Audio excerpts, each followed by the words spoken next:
You cannot see it? No. We can see, yes. We can see now. Just Okay, perfect. Okay. Unfortunately, today I don't have a presentation on COVID-19, but I'm going to talk about cross-border journalism, which is in these days, because when you don't have to, you cannot travel or even go out from home, you have to rely on the work of colleagues. Actually, so you do have a presentation related to COVID-19. So no, yes, yes, in a certain way, yes. So in my career, I coordinated 2 cross-border journalistic investigations, and and I started working in this way when I was when I had a small children, so I small child, and I couldn't go out from home, but it was in that period that I started doing international investigations, which I'm continuing to do. So the investigation I'm going to talk about is called Invisible Borders. It won the International Prize for Collaborative Journalism, which is a Host Writer Story Prize in 2019, and it involved more than 11 journalists in 8 countries. We published in many news outlets around Europe and Niger. When one of our story was also covered by Le Monde and the BBC. The subject of our investigation was about how the industry of facial recognition and biometric data is profiting from the European migration crisis. I'm going to take the example of this investigation to explain how to find an idea for an international investigation and to create a group and coordinating it. These are few words about our investigation.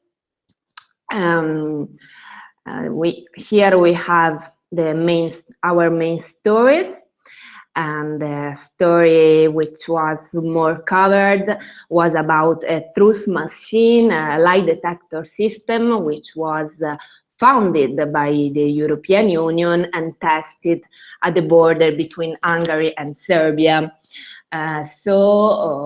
Thanks to collaboration with other journalists, I could have the opportunity to test this system, which was a truth machine.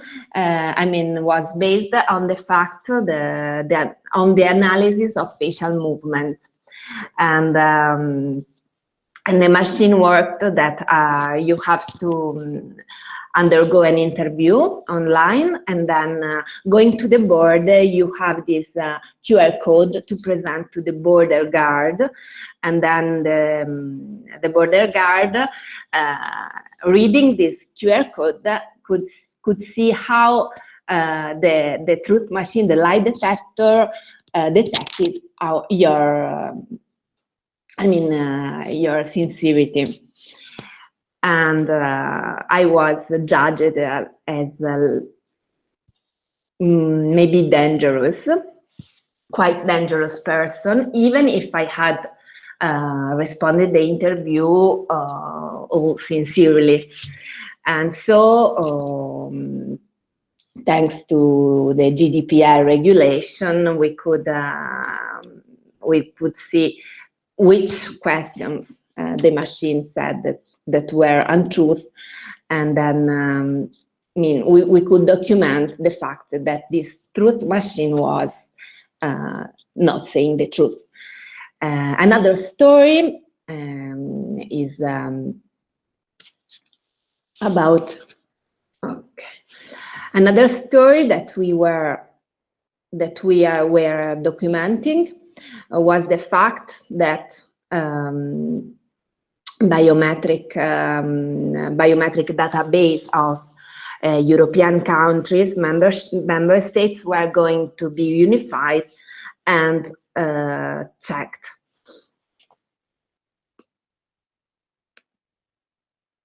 And unified and okay, I don't hear you, so I'm sometimes I'm not here. sure. Okay, sometimes I okay. We're going to be melted all the database in European Union of faces and fingerprints of non-European citizens and criminals. This was quite an uncovered story and was published. I mean, the Commission and the European Union was a discussion about doing this surveillance system without a lot of knowledge about the people. Another story was about how the European Union is funding in Niger surveillance, technologies with facial recognition in the border between Niger and Burkina Faso with development funding, which was quite strange because, a lot of money was going to this highly sophisticated technologies. Why, when Niger is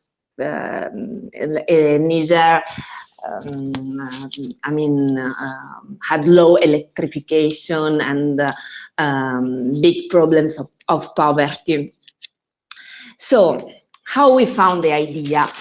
Normally, to find the idea, I focus on facts and situations which are strange or unclear, or shows misuse of public funding. In the case of invisible borders, the strange thing was that I noticed that a lot of money from the European Union was going to poor countries to build biometric systems, so systems to analyze the movement, faces, fingerprint, and development money. And so I tried to talk with other colleagues working in these countries, and then I wrote journalists abroad asking for more information on the topic, and together with these people, we started with Skype calls to analyze the transnational impact of the investigation. So from Europe, from documents talking about funding from Europe, we managed to arrive in Africa and to start analyze what the impact of this investigation could be. The second step of creating an international investigation is finding the team. We started to find the team when we talk with other colleagues about the topic. But for example, I needed an investigative journalism in Germany, specialized in tech issues, and so I used the Ghostwriter platform, which is very useful because you can select journalists depending on the topic they are expert on, or the country they are based in. Regarding after you have a clear idea of what the international investigation could be, you have to write the project. And writing the project is a very important step, because you have to gain, you need for international investigation funding, and normally news organizations don't have that funding. So it's important to highlight that the story you are going to investigate is new, or you have to highlight new a new angle or a new approach to the story, to the topic. You have to discuss any problem or any challenge the investigation may put and explain the funding organization, why you are going to face or you are going to solve the problem, to the problems that may occur, that always occur problems in this kind of researches.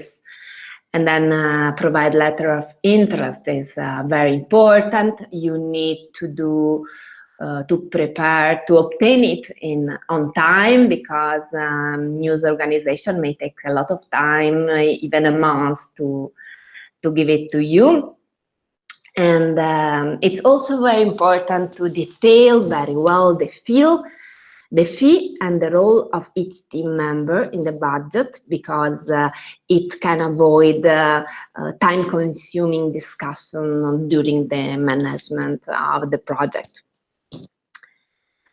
In organizing the work, if you manage to have the money, if your project gets the funding, you have to organize the work. In our case, we were more than 10 journalists, and it was nearly impossible to organize Skype calls with more than 10 people. So we organize ourselves in subgroups and specialized in one topic within the investigation, and or in one country of investigation. And then as a coordinator, I found connection between the groups. Useful tools are Slack channels, Google Drive, documents, WhatsApp, Signal. In our investigation, we did a lot of freedom of information requests, and so we register it in Slack platform. And of course, Signal, WhatsApp groups. So if you have any questions now, I can answer. Yes, great. You can stop sharing your screen now, so we can go back to seeing your, camera. Okay, so I have a question for you. Hold on, let me just find the chat. Were you using translators and interpreters from the beginning when you planned the story, or did they come in closer to the end? I lost you for a few seconds. So when I'm using translators, were you using translators and interpreters from the beginning when you planned the story, or did they come in closer to the end? Things are changing a lot in the last years, because in my first investigation in 2017, I used the translators and interpreters. No, maybe we used journalists, maybe in countries as a.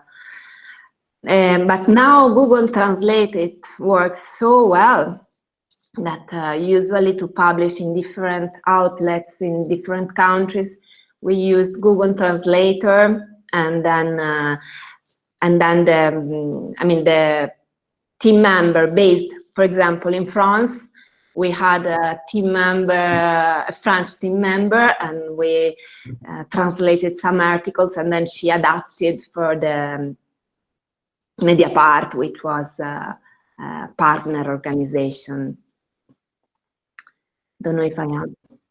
Okay, and one more question, it's like, do you think that this is a moment, especially with, a moment right now with COVID-19, to really consider cross-border as a strategy for creating stories and content?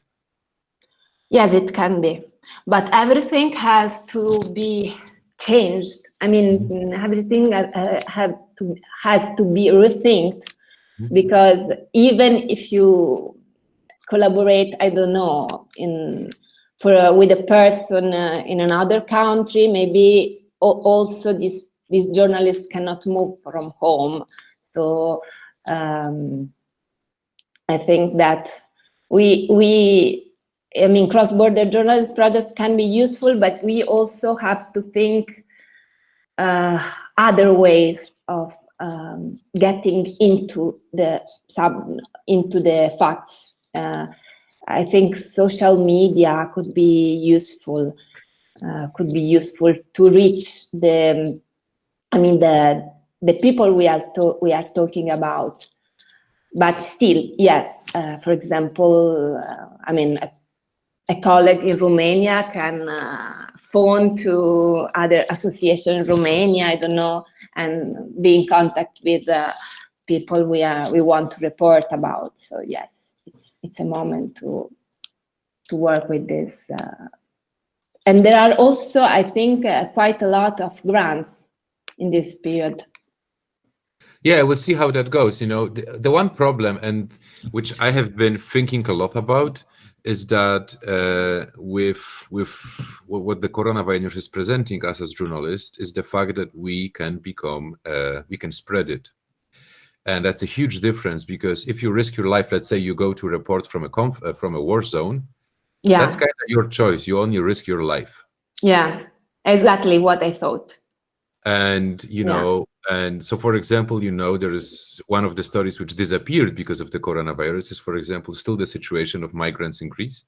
But how do you cover it? I mean, I find it, please don't take me the wrong way, fascinating on an ethical level, how to find a solution for this, because, well, for those stories, you have to go physically into this. I don't have an answer. I think social media, as the colleague said, Facebook and Instagram, we could reach people through social media, and then maybe phone them